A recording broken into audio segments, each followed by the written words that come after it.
একজনে আমারে কইছিল আমার নাকি থাপড়াইয়া দাঁত ফালাইয়ে দিব। কেমনটা লাগে মনটা এখন? হাজার হাজার টাকা দিয়ে দাঁত লাগাই আনছি, এটা কি ফালানোর লেগে লাগাই আনছি রে?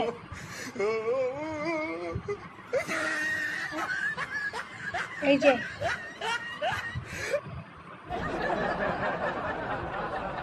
হাজার হাজার টাকার দাঁত, এটা স্টিলের দাঁত, স্টিলের।